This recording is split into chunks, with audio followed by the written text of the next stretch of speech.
Hi, Dr. Henry. Thanks for taking my question. Just regarding the concerns about sports leagues and recreational, are you suggesting now that students in high schools that are playing sports on recreational teams no longer play school sports, or how do parents reconcile that as far as what's the message being sent to young people who may play in the community as well as on team sports?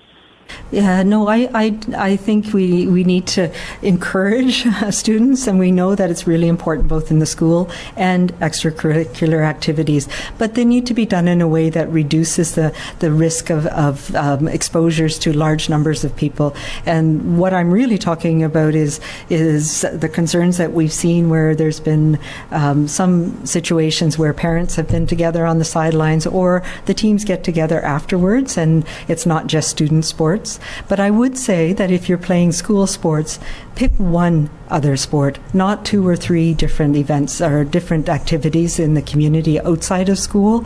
This is a year where we need to cut back on those types of interactions, recognizing that for every group that you're with, the potential increases that you could be exposed to the virus. We know that that's why we have measures in place to try and keep people distant, keep spectators away, so that we're reducing the number of chances for that. But this is a year to not fill up every night with a different group. My question is about the sports activities and the sorts of risks that they are presenting. Here on the North Shore, we've had a couple of sports clubs that have either been shut or have had part of their facilities shut. We've also had a number of exposures in local schools, and I am just wondering whether a number of the school exposures, people in the school community who have tested positive, have been linked back to those sports clubs, particularly ones where people were gathering and spectating indoors. Yeah, so we know that exposures in schools reflect what's going on in the community, and we know that there have been exposure events in communities, and that has led to people who either work or go to school being positive, not realizing that they have the illness, and some exposure events related to both ways. Do you have a follow-up, Jane?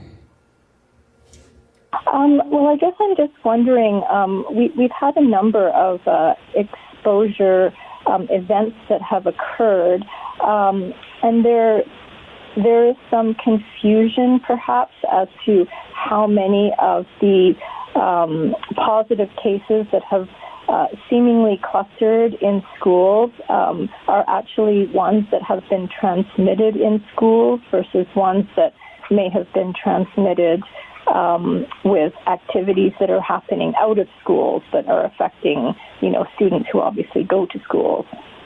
Yeah, and those are the things that the public health teams look at every single case, and we can say with across the province that there have been both things happening. There have been very limited small numbers of transmission events in schools. There have been transmission events with school-age children who are together outside of school, and also with families who've been in activities together outside of the school as well. So those are the things, that the very details of which the local public health teams put together, and that's how we know, how we're confident that we're not seeing widespread transmission or outbreaks in our schools across the province. And I think we're doing a very good job at making sure that we're finding all of the different exposure events and where people could have transmitted to others, so that we can find those people who are at risk in each of those settings. In terms of context, are you sort of addressing this now before it gets out of hand, or are you concerned with what you're seeing right now in terms of closure of facilities or just cases being transmitted?